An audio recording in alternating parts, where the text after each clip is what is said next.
Hi, everyone. Thanks for joining today's session. So this session is called the Attribution Mirage. It's over reclaiming your ROI in the era of platform over-attribution. I'm Stephanie Balakonis. I'm the Director of Demand Gen at Lifesight. And today we're really going to focus on how to make sure that you're actually reporting on the true revenue that your business is making and how to actually do better than you have been in the past, and how to grow your business through proper measurement and making sure that you actually have all of the right data in place. So first, I'm going to start with going through all of the platform over attribution issues that we're facing today, outline some of those, how to know if you fall into that bucket. Then we're going to go into detail of to how to solve those problems. So if you do say, oh yes, this sounds like me, what to do next, and how to actually understand what's driving revenue. So with that, I'll go ahead and we'll get started. So what do you do when all of your platform data and your bottom line don't add up? So your point of sale system, whether whatever you're using, whether it's Shopify, says you've made $10 million, but if you look between Meta and your Google ads, your TikTok ads, your YouTube ads, and it says you've made 25. Well, obviously you haven't made 25 million. So what do? Your revenue data isn't correct. So first you want to look at, okay, well, why is this happening?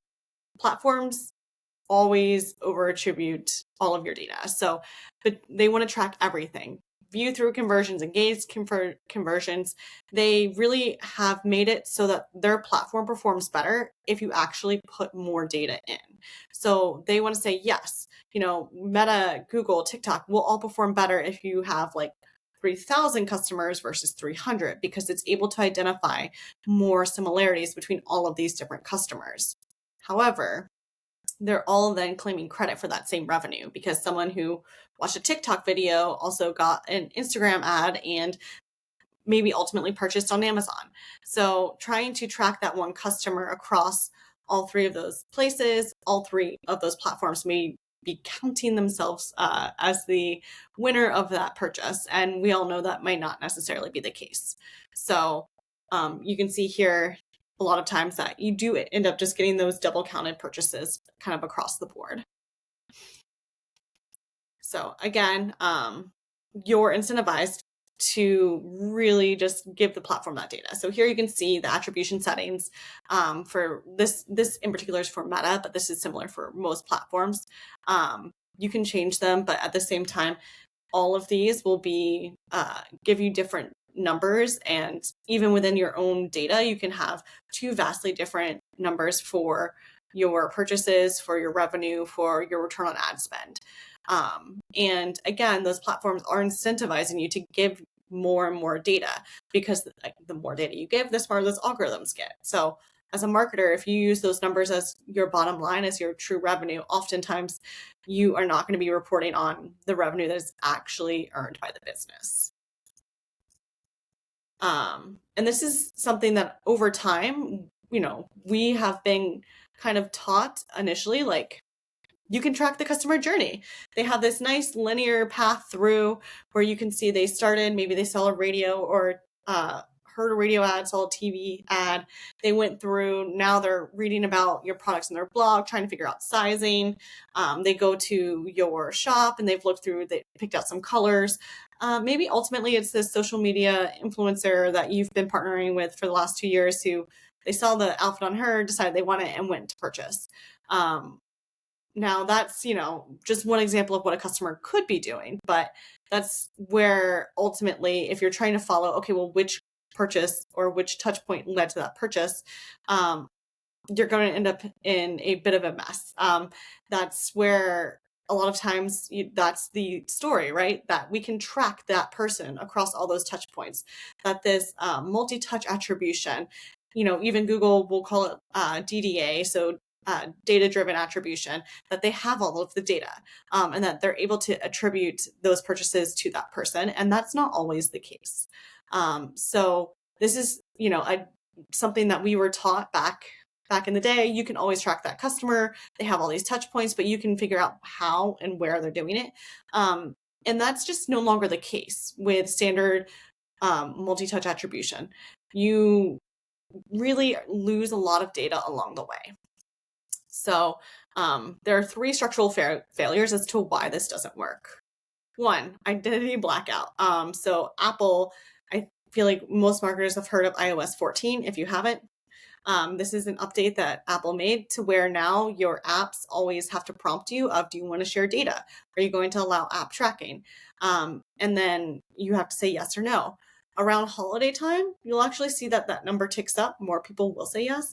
But in general, the people that are saying yes are somewhere around 30%. So you're losing a lot of the people who are actually interacting with you. They're in your app. Maybe they're even logged in, but you will not be able to track them outside of what they do outside of the app. So you're losing a lot of those touch points. Third-party cookies. So they were going to be sunsetted. Now they're not, but a lot of websites in different places got rid of them anyhow. So without having cookies to track that person across the web, a lot of times you don't know what else they're doing and what other touch points they have with your business. A lot of people use ad blockers, or they purposefully use a search engine or a website provider that does not allow ads, your cookies to be tracked. So Safari, for a certain amount of tracking, will actually block it. So if your main customers come from Safari, you may actually not know their full journey. And then, of course, we always have the global privacy regulations. There are hundreds and hundreds out there. So those also will prevent how much data you're allowed to track on each person. So with all of this, this means you're losing a lot of that tracking capability. There are also walled gardens. So these are platforms that we'll just say are selfish and don't play with the others. So Amazon, Google, Meta come to mind as some of those main platforms, but they all will hide their data and not share it with everyone else. So because of this, these are known as those walled gardens, and multi-touch attribution just tries to guess what's happening there. They'll do, okay, well, based off of this, these 3,000 purchases, this is what we think is happening on that platform. So here's what we think is happening over there. This again will lead to those massive over-reporting numbers like we talked about. So Meta claims credit, Amazon might claim credit, Google will claim credit, and who actually calls that purchase? MTA does not answer that question. And then finally, it's biased to what it can see. So that means that any of your top of funnel campaigns that you're running, whether it be linear TV, CTV, Spotify, radio ads, podcast ads, any of your brand awareness efforts, maybe you're doing a pure reach play on TikTok, you're not going to be able to see what that has actually illuminated in your bottom line. So this means that for your numbers, the ones that get a lot of the credit that look really good in your platforms, that's going to be, branded search, branded performance max, your retargeting ads on Meta, your add to cart ads on TikTok, things like that. Those are the ones that will start all of a sudden looking really strong, that you're going to put more and more of your money in. But the question as a marketer you need to think about is, were these people already going to purchase? Or how did they get into my marketing pool to start with? How did they know my brand name to even search for it? How did they end up in my remarketing list? How did they first land on my website? Multi-touch attribution, to a large extent, ignores the answers to those questions. So all of that combined leads to this huge visibility gap. So there's about a 70% of your data that you may not know. That's between, obviously what we've talked about with the cookie expiration, the iOS and the mobile opt-outs that people just aren't letting you have their data. That's also where I would say the privacy elements come in, but there's also cross-device fragmentation. So if I search for something on my work laptop and then I go and look for it on my personal phone, or maybe we're traveling and I have my iPad, there's a lot of data loss between those different places as well. So that might look like two unrelated people. So that's, again, another reason why multi-touch attribution in today's world can really be tricky to continue to measure people from. So all in all, I would say that multi-touch attribution was a great tool maybe 7-8 years ago or something like that. But where we're at today and the way people are shopping and looking and having more and more journeys, it's no longer even the marketing rule of 7. It's more like the marketing rule of 77. There's no way to actually track that person using your standard multi-touch attribution. So one thing a lot of people do is they go, okay, great. So we're going to look into GA4 and use that as our single source of truth. I know I need a single source of truth. So GA4 is going to be what I choose to use for my business, which, Google has done this on purpose. It is skewed heavily towards those last click touch points, which Google's own ad platforms are very good at generating. So it will have those biases towards branded search, towards your direct traffic. And ultimately, it can't track those top of funnel impressions that you get from CTV or the listens you have for your podcast sponsorships or anything like that. So you're losing all of that data if you're just looking at your GA4 data. It also can't track, if you're getting purchases on your Amazon account or if you're getting purchases in store. A lot of that is missed. So GA4 can be a great tool to look at, but overall you're missing the larger picture if that is what you use as your single source of truth. So I will say having a single source of truth is very important because you need to know, okay, how is my marketing overall actually performing? GA4 has been a lot of times the go-to solution for that. But again, you're missing a large part of the picture. So how do you know if this is you? So here are a few questions that we ask a lot of people as we're starting to uncover, okay, what is your biggest problem? How can we help you solve that? So if your reporting dashboards and your revenue don't line up, so whether you're over-reporting or under-reporting revenue based off of what you see in your marketing platforms, that can be a huge red flag that you need to update a lot of your attribution. If you add up all the purchases from your ad platforms and they're a much higher number than the purchases you actually had, again, that is this attribution mirage. You're falling into that trap of just trusting that data that the platforms give you. Can you measure your top of funnel? Do you have billboards running? Are you running linear TV? Are you running CTV? How are your TikTok reach campaigns doing? If you can't measure the impact on your revenue from each of those efforts, then I would say you probably need to upgrade your multi-touch attribution to a more unified measurement. So you can actually see holistically, how is my marketing impacting each other and where should I actually spend more? And then this is the one that I find most marketers really fall into is, does credit for most of the conversions go to brand, to retargeting, to direct traffic, to email campaigns, to loyalty programs, things like that? If that's where you're getting the bulk of your purchases from, a lot of times that means that you're not actually putting the money towards your incremental growth efforts. You're putting your money towards your capture efforts. And both are important to capture the demand that's created, but also to continue to grow. So that's something to really keep in mind as we move through the rest of this presentation is what can you do to continue to grow your company, not just capture that bottom of funnel demand that may have already been there to purchase anyways. And then do you have blind spots in how your marketing channels are interacting with each other? Do you know how running meta ads will impact your performance max ads? Do you know how running TikTok will impact your branded search? If you don't know the answers to those questions, you definitely are within this bucket of that 70% visibility gap that you probably should start looking into. Okay, how can I solve this? How can I make sure my data is accurate? So I'm gonna now, lay the groundwork. We all know, we all kind of feel that, okay, yeah, a lot of this is me. So what do you do next? Solution, run incrementality test. This is a great step. It's the first step to knowing what truly drives your incremental sales, and it will help you spot those ghost conversions of those platforms that are over-reporting and claiming more credit than they actually should be getting. So how do you set up your first test? You need to define your hypothesis and your platform, and then determine your key KPI. So these are, sounds really simple, but first you need to know, what do you want to measure and why?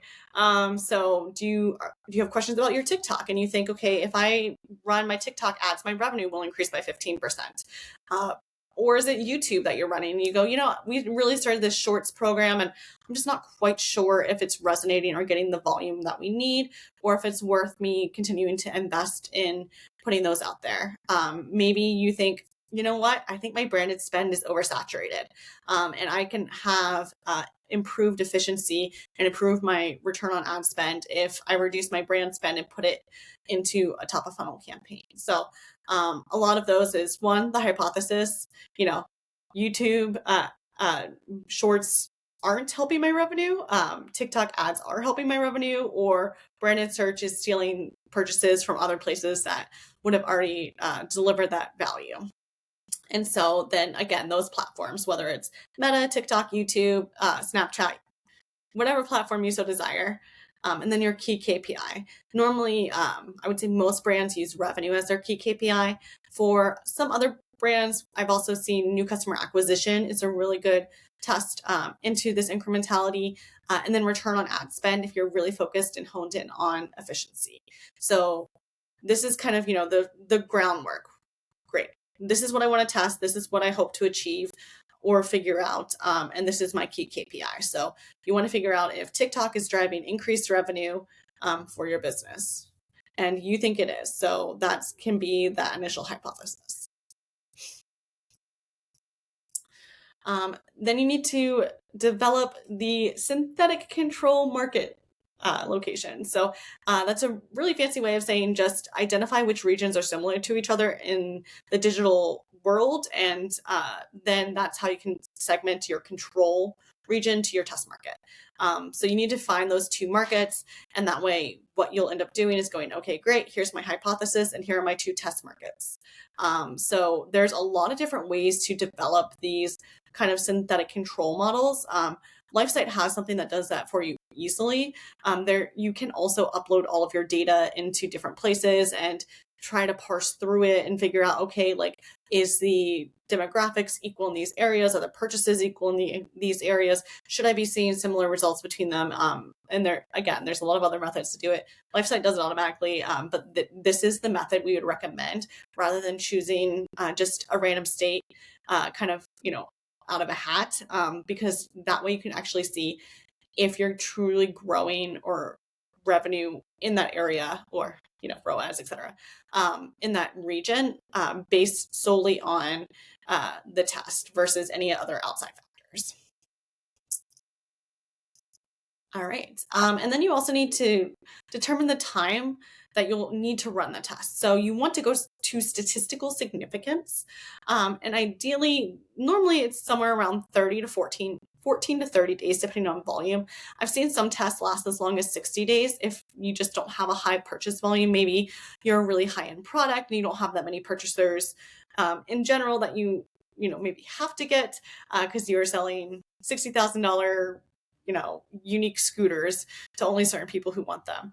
In that case, maybe you have a little bit longer of a leeway that you need to run this test for, but for the average business, something at 14 to 30 days will get you to that statistical significance. If you're not sure how long you would need, I normally default to about 30 days, but again, you always want to keep an eye on it and make sure, okay, am I reaching significance? How is this going? What does this even look like for my business? And then you launch your test. Normally this, you will run ads in one of those geographic areas, hold out in the other, and continue to look at it over time. And the reason the geo holdout can be really strong for most places is because then you're not just hurting your bottom line across the board. You have this really strategic way to go, okay, this is where we think we will see increased revenue, and this is where we think the revenue will decrease, stay the same in this other region. So you can either do it by spending up in one of the markets, or you can do it by holding back budget in the other market. And then you can read over that time period, whether it's 14 days, 30 days, 60 days, if you do reach statistical significance. So now you set up your test, you've run it. Now what? You have to interpret the results.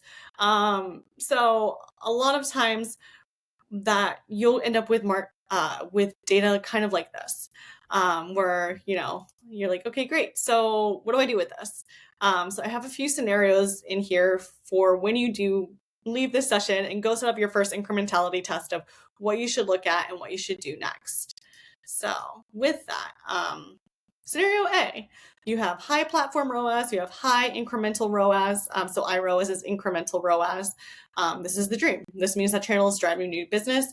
You want to scale aggressively in that channel. You want to spend more. You want to keep spending up. I would recommend testing, doing a scale up test and testing, okay, how much more spend until I hit saturation, and continuing to grow that channel.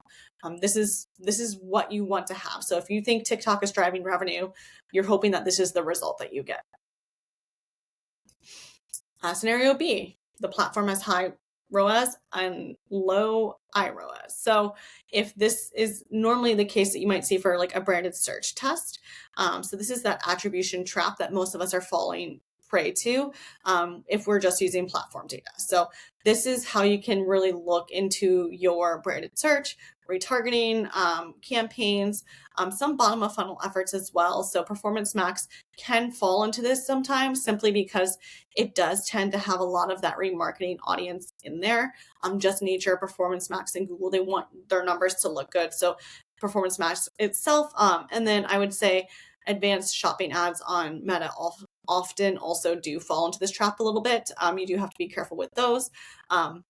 This means those platforms, they're just stealing that credit. So with that, what do? You can cut some of that spend and move it to prospecting, or just cut the spend in general and see if your revenue stays the same. That's still a win because you're saving those advertising dollars and you're getting the same revenue. I would recommend cutting the spend and then doing a scale up test on a different channel to see if you can't grow that revenue overall, since that way you're actually able to continue to push the company into more of that incremental growth area. Scenario C, low platform ROAS, high incremental ROAS. So this is something that you'll see with a lot of top of funnel channels, whether it's linear TV, which a lot of times can't even give you that number, TikTok ads, if you do a TikTok reach campaign. I've seen it with some Instagram ads where they're really working with specific influencers. So a lot of those different pieces, you'll have low platform ROAS and high incremental ROAS. And when you have that, you just have to know, okay, I need to protect this budget, even though the platform data doesn't look as sexy as I want it to. I know this is driving incremental revenue across the board. And this is often what you will see when people talk about the halo effect. It's because when they're running these ads, it's not the last click from that platform where they're seeing the purchases. It's from the organic traffic, direct traffic. Maybe it's between TikTok and your Google search campaigns, or TikTok and Amazon purchases, or TikTok and Walmart purchases. So really this can help you hone in on, okay, well, what do I need to test next? Where are those purchases from this actually coming from, and how much revenue am I driving? So this is a scenario that actually isn't the end of the world. This is where maybe you thought your YouTube Shorts campaign wasn't driving a lot of that traffic. You run a test, you had low platform ROAS, but your incremental ROAS was much higher. Then you know, okay, my Shorts investment is working. I should double down here and spend more. So some of these instances, as I mentioned, you want to do some immediate budget reallocation. So if that scenario B with that low incrementality, definitely reallocate that budget to other areas where you have higher lift. And then I would also recommend looking at your saturation points and seeing, okay, where is my marginal ROAS? If your test ends up showing that overall the last $5,000 you spent only drove like a 0.5x incremental ROAS, you've hit that point of diminishing returns, and you should definitely look at reallocating that budget.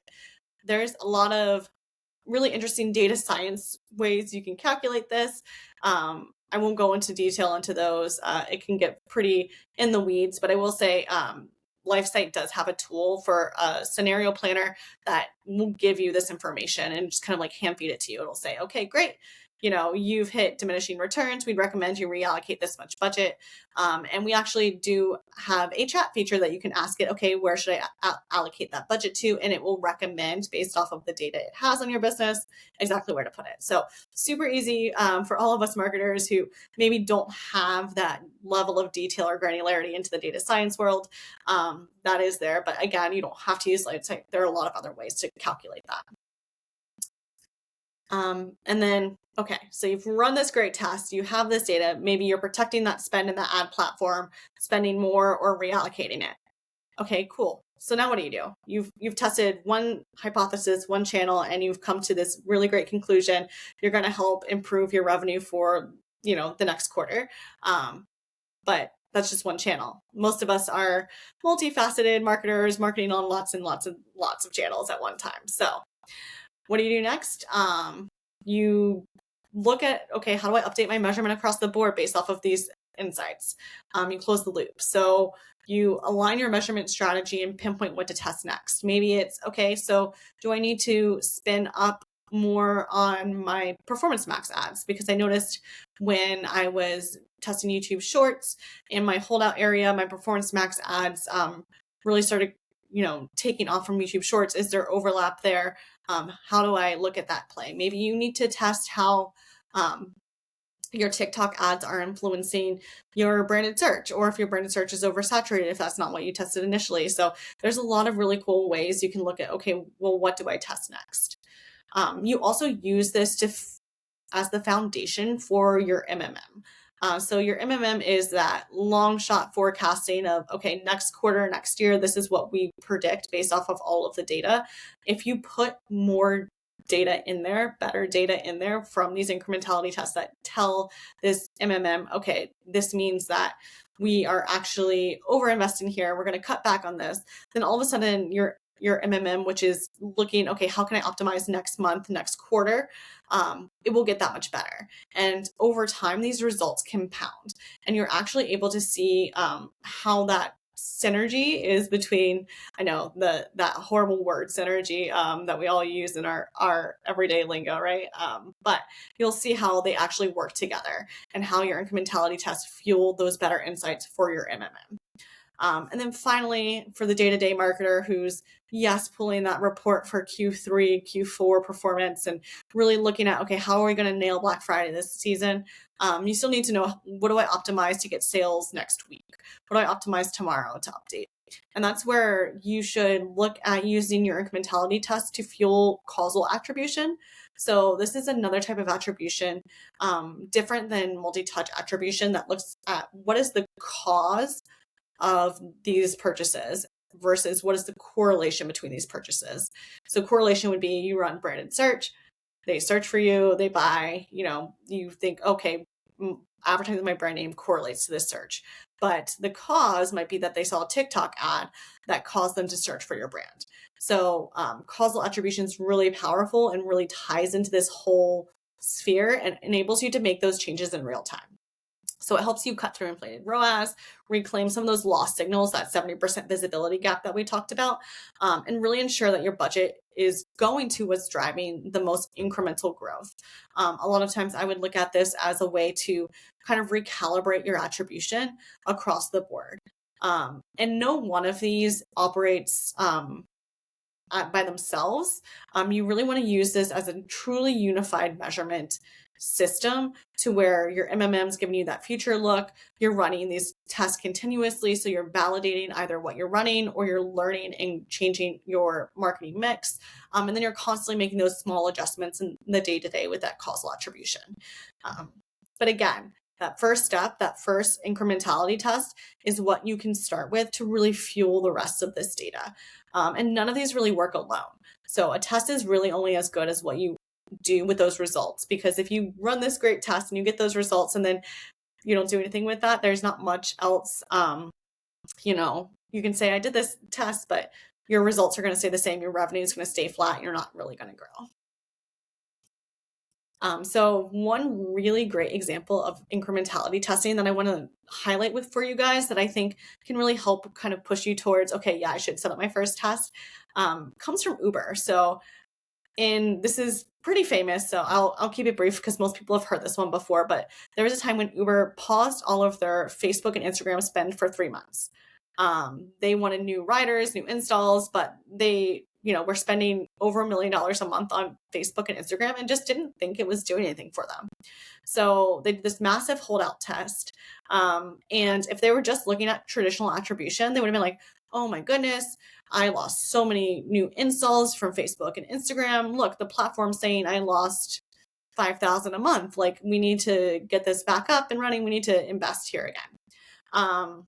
However, when they looked at their true data in a truly unified way, they noticed that our overall installs and our overall riders didn't decrease at all. So essentially what they ended up doing was validating that that wasn't incremental. And ultimately they ended up saving over $30 million a year just by validating, okay, I can turn off those ads. I'm getting all of the conversions elsewhere, and we're still getting new riders. We're still getting, a lot more rides happening, and this isn't impacting our bottom line. So that's obviously a bit more of an extreme example than what most people do test, but it can be a really strong way to look and validate whole channels, not just, okay, is this, this one ad type or this campaign type, in this case of branded search, really driving any traffic. All right, so I know I mentioned this earlier, but Lifesight does offer all of this. So we have this unified measurement system that does easily help you set up those geo tests to really get to the true basis of what is incremental for your business. Then we roll that into your mixed media modeling. So you're able to see, okay, what out of my marketing is incremental? What should I double down on? And this is across the board, whether it's traditional data or any platform data. We can ingest all of that into our platform and tell you, yes, those ads you're running on ESPN, definitely getting you a lot more purchases, or maybe they're not, and we can tell you that too. And then you can save that money and put it somewhere else. And then again, you get those real-time incrementally adjusted attribution data, that causal attribution, going, okay, I know in real time what adjustments to make. So this really does hit across the board for that long-term planning, all of the testing that will help fuel the insights that you're getting, and then that day-to-day, okay, what levers do I pull? And I want to highlight that all of our models are completely privacy safe. We don't need cookies. We don't track PII. So if you do run into any issues with, GDPR or, Causal laws or California Privacy Act, anything like that, HIPAA, if you are selling wellness supplements or something to that effect, we're 100% compliant with all of those. So it really is something that can help set you up for the future of the web and help you to really understand your marketing without putting yourself in a sticky situation of any of those privacy laws that are out in a lot of different places and are continuing to roll out. And then finally, last thing I will leave you guys with, here's a QR code you can pick up your phone and scan. I also have the website listed here. If you want to, we are offering an opportunity to anyone who attends one of our events. Virtual events count, so this one also counts. You can fill out the form on this page and you would be entered to win a $5,000 prize. So, I would encourage all of you to take part of that. $5,000 sounds pretty good to me. So you'd fill out the form, confirm your attendance here, and be good to go. So thank you for your time today, and I look forward to hopefully hearing from some of you, and hopefully one of you will win.